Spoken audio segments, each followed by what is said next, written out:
Hello दोस्तों, मैं महेंद्र चौधरी स्वागत करता हूं आपका हमारे यूट्यूब चैनल उड़ान स्कूल ऑफ एग्रीकल्चर में। दोस्तों, आज का अपना जो टॉपिक रहेगा वो रहेगा विटामिन।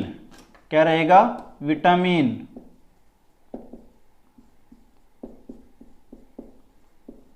बात करते हैं अपन विटामिन की। तो सबसे पहले अपन विटामिन की बात में आता है कि दोस्तों विटामिन की खोज किसने की? क्या पूछा जाता है? विटामिन की खोज। तो दोस्तों विटामिन की खोज फंक नामक वैज्ञानिक ने सन 1911 में की थी।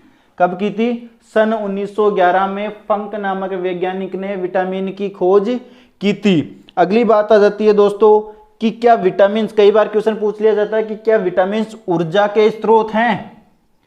क्या विटामिन ऊर्जा के स्रोत हैं? तो दोस्तों मैं आपको बता दूं कि नहीं, विटामिन किसी भी ऊर्जा के स्रोत नहीं है। या कई बार क्वेश्चन पूछ लिया जाता है कि निम्न में से ऊर्जा का स्रोत नहीं है, निम्न में से ऊर्जा का स्रोत नहीं है, और आपके सामने ऑप्शन डाल दिए जाते हैं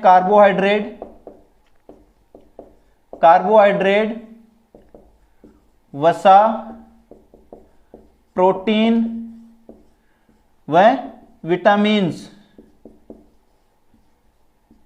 दोस्तों अब मैं आपको बता दूं कि जो विटामिन्स जो है, इसमें जो सही आंसर वो होगा विटामिन्स। विटामिन्स हमें किसी प्रकार की ऊर्जा नहीं देते हैं। तो विटामिन्स का हमारे शरीर में क्या काम होता है? शरीर में उपापचयी क्रिया में सहायक। किसमें सहायक होते हैं? उपापचयी क्रिया में सहायक। उपापचयी क्रिया में सहायक होते हैं। मेटाबॉलिज्म में किसमें सहायक होते हैं विटामिन्स? मेटाबॉलिज्म में। तो दोस्तों बात आती है विटामिन की, तो विटामिन की खोज जो है फंक नामक वैज्ञानिक ने सन 1911 में की थी। क्वेश्चन पूछ लिया जाता है अगर कि क्या विटामिन ऊर्जा के मुख्य स्रोत हैं? तो दोस्तों विटामिन ऊर्जा का कोई मुख्य स्रोत नहीं है। नेक्स्ट अगर पूछ लिया जाता है कि विटामिन किसका स्रोत है? तो विटामिन जो है हमारे शरीर में उपापचयी क्रिया में सहायक होते हैं। किसमें सहायक होते हैं? मेटाबॉलिज्म में। नेक्स्ट अपन बात करते हैं कि विटामिन, कई बार क्वेश्चन आ जाता है कि विटामिन किसमें घुलनशील हैं? विटामिन किसमें घुलनशील हैं? तो बात करते हैं अपन विटामिन की सबसे पहले। तो विटामिन होते हैं ए, बी, सी, डी, ई व के। कितने होते हैं? ए, बी, सी, डी, ई व के। अब बात करते हैं इनकी घुलनशीलता की। घुलनशीलता की बात करते हैं अपन इनकी। तो दोस्तों विटामिन जो है वो पानी व वसा दोनों में घुलनशील होते हैं। पानी में भी घुलनशील होते हैं और वसा यानी लिपिड में भी घुलनशील होते हैं। पानी में घुलनशील विटामिन कौन कौन से हैं? ध्यान रखना, पूछ लिया जाता है, क्वेश्चन आ जाता है बहुत बार कि पानी में घुलनशील विटामिन कौन सा है? तो दोस्तों विटामिन बी व सी, विटामिन बी व सी जो है वो पानी में घुलनशील है। केवल विटामिन बी और सी पानी में घुलनशील है। शेष बचे सभी विटामिन जो है वो है वसा में घुलनशील। कौन कौन से? ए, डी, ई व के। Vitamin A, vitamin D, vitamin E एवं विटामिन के किस में घुलनशील है? वसा में। तो दोस्तों क्वेश्चन आ जाता है कि जैसे कि पानी में घुलनशील विटामिन का नाम बताइए, तो विटामिन बी एवं सी दो विटामिन जो हैं वो पानी में घुलनशील होते हैं। नेक्स्ट अपन बात करते हैं विटामिन ए की। नेक्स्ट अपन बात करेंगे विटामिन ए की।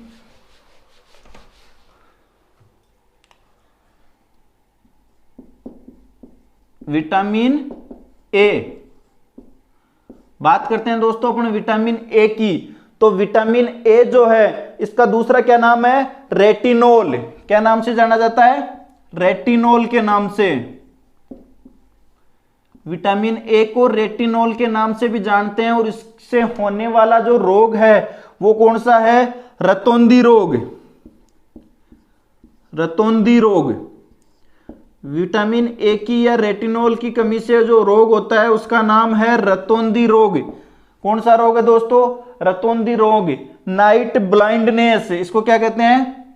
Night blindness. नाइट ब्लाइंडनेस रोग भी इसको कहा जाता है, जो रेटिनॉल की कमी से होता है। नेक्स्ट अपन बात करेंगे कि जो विटामिन ए है वो किस में पाया जाता है प्रचुर मात्रा में। तो दोस्तों कई बार मोस्टली जो मैं आपको बता दूं कि गोल्डन राइस में, गोल्डन राइस की अपन बात करें तो गोल्डन राइस में विटामिन ए प्रचुर मात्रा में पाया जाता है। इंपॉर्टेंट है, कई बार क्वेश्चन आ जाता है कि गोल्डन राइस में कौन सा विटामिन पाया जाता है। तो दोस्तों विटामिन ए गोल्डन राइस में भरपूर मात्रा में पाया जाता है। इसके अलावा दूध, अंडा व पनीर भी इसके मुख्य स्रोत हैं। क्या है? दूध, अंडा व पनीर। दूध, अंडा व पनीर। विटामिन ए की कमी से कौन सा रोग होता है?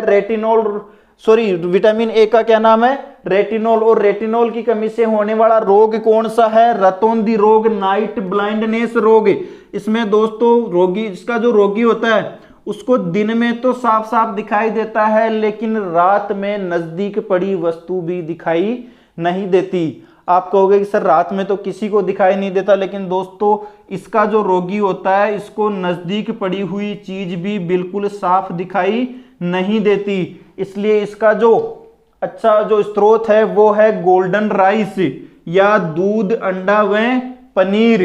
दूध, अंडा व पनीर में भी विटामिन ए प्रचुर मात्रा में पाया जाता है। इसी में दोस्तों अपन बात करें बीटा कैरोटीन की। किसकी बात करेंगे? बीटा कैरोटीन की। जिसमें बीटा कैरोटीन पाया जाता है उसमें विटामिन ए पाया जाता है डेफिनेटली। तो दोस्तों बीटा कैरोटीन किस में पाया जाता है? गाजर में। किस में पाया जाता है? गाजर में। इसीलिए कहा जाता है गाजर खाओ और आंखों की रोशनी बढ़ाओ। तो दोस्तों गाजर में बीटा कैरोटीन पाया जाता है और इसमें विटामिन ए भी प्रचुर मात्रा में पाया जाता है। तो विटामिन ए का जो मुख्य स्रोत है वो है गोल्डन राइस, दूध, अंडा, पनीर या बीटा कैरोटीन जिनमें पाया जाता है वो सब्जियां जैसे गाजर। अगली अपन बात करेंगे दोस्तों विटामिन बी की। बात करेंगे अपन विटामिन बी की मुख्यतया। तो दोस्तों विटामिन बी जो है, बात करते हैं विटामिन बी की। किसकी बात करेंगे? विटामिन बी की। दोस्तों विटामिन बी के वैसे तो कई प्रकार है, लेकिन मुख्यतः जो 3 प्रकार है आज अपन उनकी बात करेंगे। विटामिन बी के मुख्यतः जो 3 प्रकार हैं उनकी बात अपन आज करते हैं। वो कौन कौन से हैं? विटामिन बी1, विटामिन बी9 और विटामिन बी12। विटामिन बी1, बी9 व बी12। विटामिन बी1 का अन्य क्या नाम है दोस्तों? थायमीन। क्या नाम है? थायमीन। और थायमीन की कमी से होने वाला रोग कौन सा है? बेरी रोग। कौन सा रोग होता है? बेरी रोग। दोस्तों थायमीन की कमी से कौन सा रोग होता है? बेरी रोग। और ये किसकी कमी से होता है? विटामिन बी1 की कमी से। दोस्तों मैं एक बात आपको और बता दूं कि जैसे गोल्डन राइस में विटामिन ए भरपूर मात्रा में पाया जाता है, लेकिन पॉलिश्ड राइस में, किसमें? पॉलिश्ड राइस में, पॉलिश्ड राइस में विटामिन बी1 नहीं पाया जाता है। कई बार क्वेश्चन पूछ लिया जाता है कि पॉलिश्ड राइस में कौन सा विटामिन नहीं पाया जाता, तो ध्यान रखना पॉलिश्ड राइस में विटामिन बी1 नहीं पाया जाता है। और यह थायमीन के कारण रोग होने वाला रोग बेरी रोग है, इसको नाविक रोग भी कहते हैं दोस्तों। कौन सा कहते हैं? नाविक रोग। कौन सा रोग कहते हैं? नाविक रोग। और ये मोस्टली कहां होता है, किन राज्यों में अधिक होता है? जहां चावल मुख्य आहार है। जिन क्षेत्रों का चावल मुख्य आहार है वहां बेरी रोग अधिक होता है। यह एक मोस्टली कुपोषण जन्य रोग है। कैसा रोग है? कुपोषण जन्य रोग है। इससे पाचन तंत्र कमजोर हो जाता है। क्या होता है? पाचन तंत्र कमजोर हो जाता है। इसका जो अगर मुख्य स्रोत की बात करें दोस्तों तो हरी सब्जियां, अंडे व मांस। हरी सब्जियां, अंडे व मांस इसका मुख्य स्रोत है। नेक्स्ट अपन बात करेंगे विटामिन B9 की। विटामिन B9 का अन्य क्या नाम है दोस्तों? Folic acid. क्या नाम है? Folic acid. विटामिन B9 की अगर अपन बात करते हैं तो विटामिन B9 का मुख्य क्या नाम है? Folic acid. दोस्तों फोलिक एसिड से क्या होता है? एनीमिया। एनीमिया रोग। कौन सा रोग होता है? एनीमिया रोग। दोस्तों एनीमिया रोग में क्या होता है? रक्त की कमी। क्या होता है? रक्त की कमी। जो एनीमिया से ग्रसित होते हैं, फोलिक एसिड की जिनमें कमी होती है, आपने कई बार देखा होगा कि प्रेग्नेंट महिलाओं में रक्त की कमी होने पर उन्हें फोलिक एसिड की टेबलेट्स दी जाती है। किसकी टेबलेट्स दी जाती है? फोलिक एसिड की। नेक्स्ट अपन बात करेंगे B12 की, साइनोकोबोलिन। क्या कहते हैं इसको? साइनोकोबोलिन। साइनोकोबोलिन। विटामिन B12 का अन्य क्या नाम है दोस्तों? साइनोकोबोलिन। और इसकी कमी से होने वाला रोग कौन सा है? एनीमिया। कौन सा रोग है? एनीमिया, रक्त की कमी। विटामिन B12 से या साइनोकोबोलिन की कमी से होने वाला रोग कौन सा है? एनीमिया। अब इसमें कई बार क्वेश्चन पूछ लिया जाता है दोस्तों कि विटामिन B12 या साइनोकोबोलिन में कौन सी धातु पाई जाती है? विटामिन B12 में कौन सी धातु पाई जाती है? कौन सी धातु पाई जाती है? तो दोस्तों विटामिन B12 में कोबाल्ट। कौन सी धातु पाई जाती है? कोबाल्ट। विटामिन B12 में कोबाल्ट धातु पाई जाती है। इसके आगे अपन बात करते हैं विटामिन C की। किसकी बात करेंगे? विटामिन C की। नेक्स्ट अपन बात करते हैं दोस्तों विटामिन C की। एस्कोर्बिक अम्ल। विटामिन C, क्या नाम है इसका? एस्कोर्बिक अम्ल।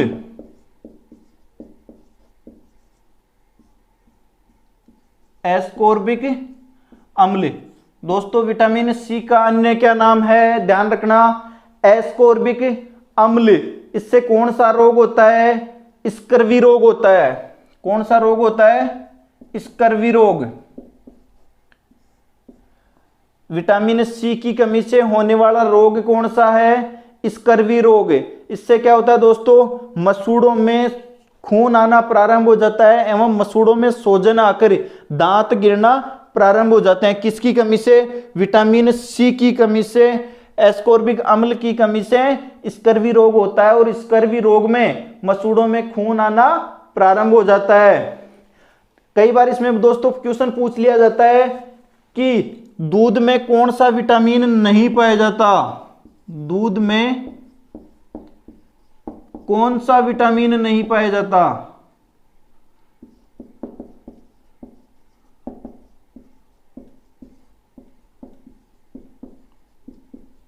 दूध में कौन सा विटामिन नहीं पाया जाता? तो दोस्तों विटामिन C। विटामिन C जो है वो दूध में नहीं पाया जाता है। ध्यान रखना, दूध में कौन सा विटामिन नहीं पाया जाता? विटामिन C दूध में नहीं पाया जाता। अच्छा, इसके मुख्य स्रोत क्या हैं? विटामिन C को दूर करने के लिए मुख्यतः नींबू वर्गीय फल। नींबू वर्गीय फल, या अपन बोल सकते हैं जैसे आंवला, या जैसे खट्टे फल। दोस्तों विटामिन C की कमी को पूर्ति करने के लिए खट्टे फल, आंवला या नींबू वर्गीय फलों का सेवन करना चाहिए। नेक्स्ट अपन बात करेंगे विटामिन D की। नेक्स्ट अपन बात करेंगे विटामिन D की। नेक्स्ट अपन बात करेंगे विटामिन D की। दोस्तों विटामिन D जो है उसका अन्य नाम है कैल्सीफेरोल। क्या नाम है वैज्ञानिक नाम? कैल्सीफेरोल। और कैल्सीफेरोल की कमी से होने वाला रोग कौन सा है दोस्तों? कैल्सीफेरोल की कमी से जो रोग होता है वो होता है रिकेट्स। कौन सा रोग होता है? रिकेट्स। दोस्तों मैं आपको बता दूं, रिकेट्स रोग जो है वो होता है बच्चों में। किसमें होता है? बच्चों में। और जो वयस्कों में रोग होता है उससे कहते हैं ऑस्टियोमलेसिया। क्या कहते हैं? ऑस्टियोमलेसिया। किसमें होता है ये? वयस्कों में। ध्यान रखना, वयस्क के अंदर जो रोग होता है उसको कहते हैं ऑस्टियोमलेसिया, और बच्चों में जो रोग होता है वो होता है रिकेट्स रोग। यहां ऑस्टियो का दोस्तों अर्थ होता है हड्डी। क्या अर्थ होता है? हड्डी। एमलेसिया का अर्थ होता है कमजोर। हड्डियों का कमजोर हो जाना। क्या होता है?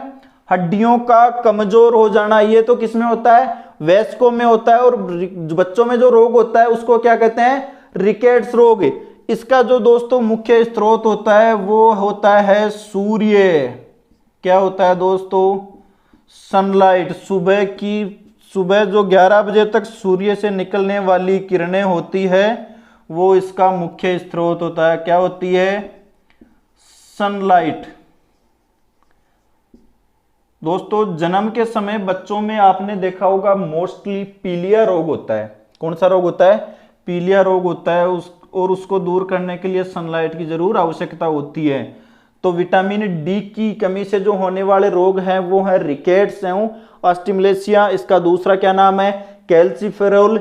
और इससे क्या होता है? वयस्कों में हड्डियां कमजोर हो जाती है। और इसका जो मुख्य स्रोत है वो है दोस्तों सूर्य, सन।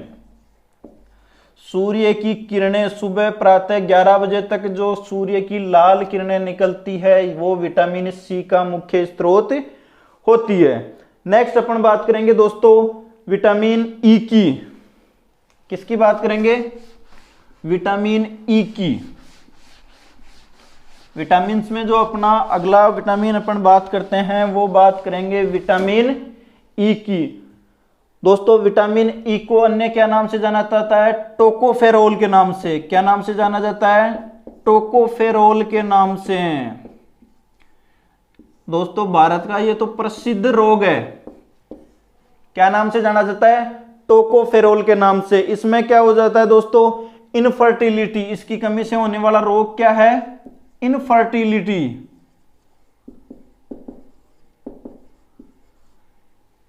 यानी जनन क्षमता कमजोर होना।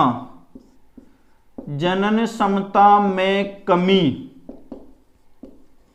क्या होता है दोस्तों? जनन क्षमता में कमी, या आप इसको बांझपन भी बोल सकते हैं। क्या बोल सकते हैं? बांझपन। दोस्तों विटामिन ई या टोकोफेरोल जिसकी कमी से होने वाला रोग कौन सा है? इनफर्टिलिटी या बांझपन। इसका अन्य नाम दोस्तों इसको ब्यूटी विटामिन के नाम से भी जाना जाता है। किसके नाम से? ब्यूटी विटामिन के नाम से। समझ गए? तो दोस्तों ब्यूटी विटामिन के नाम से भी इसको जाना जाता है। और इसके जो मुख्य स्रोत हैं वो क्या है? अंकुरित गेहूं। विटामिन ई या टोकोफेरोल का मुख्य स्रोत जो है वो क्या है दोस्तों? अंकुरित गेहूं और सूरजमुखी के बीज। सूरजमुखी के बीज। अंकुरित गेहूं या अंकुरित कोई भी दाना, इसके अलावा सूरजमुखी के जो बीज हैं वो विटामिन ई के मुख्य स्रोत हैं। नेक्स्ट अपन बात करते हैं दोस्तों, जैसा कि विटामिन ई के बारे में आपने पढ़ लिया, इसको टोकोफेरोल के नाम से जाना जाता है। किसके नाम से जाना जाता है? टोकोफेरोल के नाम से। इसकी कमी से जो होने वाला रोग है वो कौन सा है? इनफर्टिलिटी रोग या इस जनन क्षमता में कमी, या इसको अपन क्या बोल सकते हैं? बांझपन भी बोल सकते हैं। नेक्स्ट इसके जो मुख्य स्रोत है वो कौन कौन से हैं? अंकुरित गेहूं, सूरजमुखी के बीज। अंकुरित गेहूं और सूरजमुखी के बीज, इसको क्या कहते हैं? अन्य नाम क्या है? Beauty vitamin. तो दोस्तों आज से ही क्या करना शुरू कर दो? अंकुरित गेहूं खाना चालू कर दो, लेकिन लिमिट में ही खाना, इसके अधिक सेवन से भी ब्यूटी नहीं बढ़ेगी। समझ गए। नेक्स्ट अपन बात करते हैं, अगला जो विटामिन होगा अपना दोस्तों वो होगा विटामिन के। कौन सा विटामिन होगा? विटामिन के। अगले जो विटामिन की बात करेंगे अपन तो वो बात करेंगे विटामिन के की। विटामिन के दोस्तों बात करते हैं अपन विटामिन के की। इसको क्या बोलते हैं? फिलोक्विनोन। क्या नाम है इसका? फिलोक्विनोन। अन्य नाम क्या है इसका? फिलोक्विनोन। विटामिन के को क्या कहा जाता है? फिलोक्विनोन। दोस्तों ये क्या, इसकी कमी से क्या होता है? रक्त का थक्का। रक्त का थक्का। अगर हमारे शरीर में फिलोक्विनोन या विटामिन के की कमी हो जाएगी तो रक्त का थक्का बनना कम हो जाएगा। दोस्तों आपने देखा होगा हमें थोड़ी सी चोट लगने पर पानी की तरह जो रक्त बहता है वो थोड़ी देर बाद स्वतः ही रुक जाता है। किस कारण? विटामिन के कारण। विटामिन के कारण अपने शरीर में जो है वो रक्त का थक्का बन जाता है। किसके कारण बनता है? विटामिन के कारण वह रक्त का थक्का बन जाता है। क्या बोलते हैं इसको? Blood clotting. Blood clotting. क्या कहते हैं? ब्लड क्लोटिंग या रक्त का थक्का बनना। दोस्तों कई बार क्वेश्चन आ जाता है कि छोटी आंत में कौन सा विटामिन पाया जाता है? आंत में कौन सा विटामिन पाया जाता है? कौन सा विटामिन पाया जाता है? तो दोस्तों आंत में जो पाया जाता है वो पाया जाता है विटामिन के। आंत में पाए जाने वाले विटामिन का नाम है विटामिन के। और इसके जो मुख्य स्रोत हैं दोस्तों वो है टमाटर, वह हरी सब्जियां। टमाटर व हरी सब्जियां विटामिन के मुख्य स्रोत हैं। दोस्तों विटामिन के किस काम में आता है या इसका अन्य क्या नाम है? फिलोक्विनोन इसका अन्य नाम है। और ये हमारे शरीर में रक्त का थक्का बनाने का काम करता है, ब्लड क्लोटिंग का काम करता है। आंत में जो पाया जाने वाला विटामिन है उसका नाम क्या है? विटामिन के। और इसके जो मुख्य स्रोत है वो कौन कौन से हैं? टमाटर व हरी सब्जियां। में अपन बात करते हैं विटामिन के कुछ महत्वपूर्ण क्वेश्चंस की। कई बार पूछ लिया जाता है विटामिन ए सर्वाधिक कौन से फल में पाया जाता है?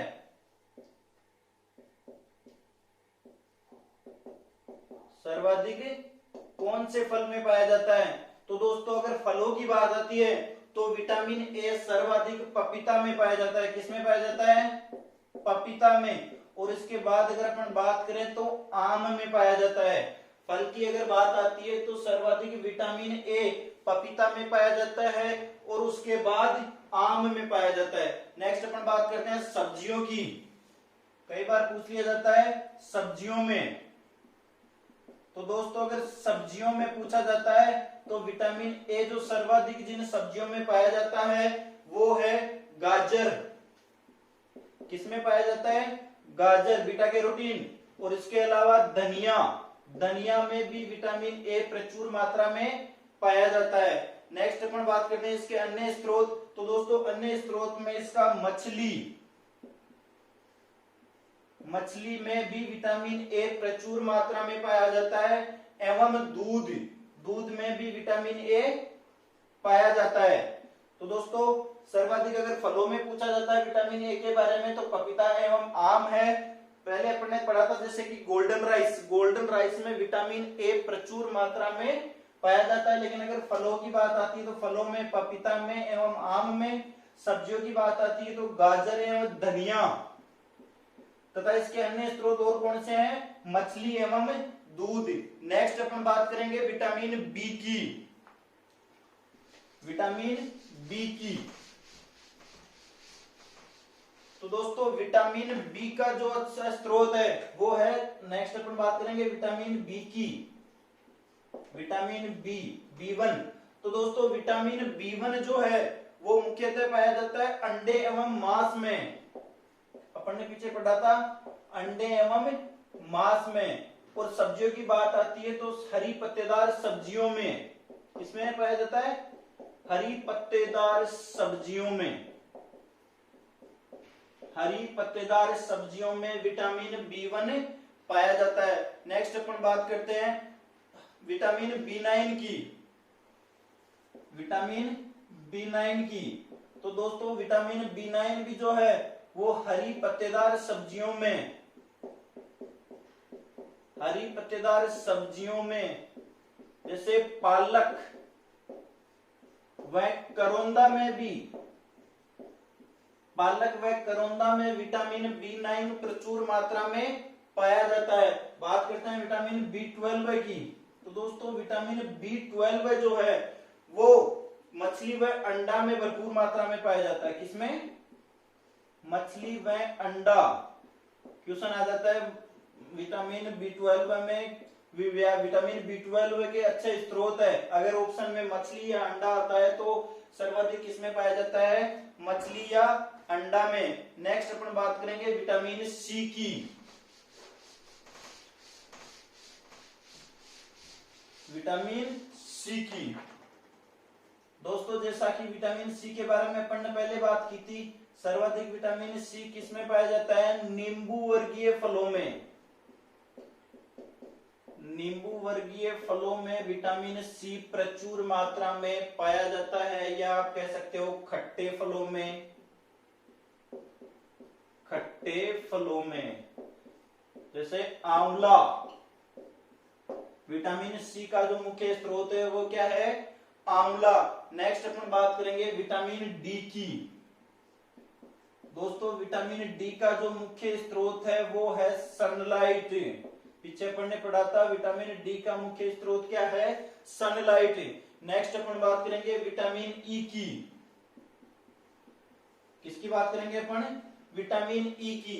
तो दोस्तों विटामिन E जो टोकोफेरोल के नाम से जाना जाता है, किसके नाम से जाना जाता है? टोकोफेरोल के नाम से। और इसका जो मुख्य स्रोत है वो वही है गेहूं के अंकुरित दाने, या कई बार आ जाता है गेहूं का बाहरी छिलका।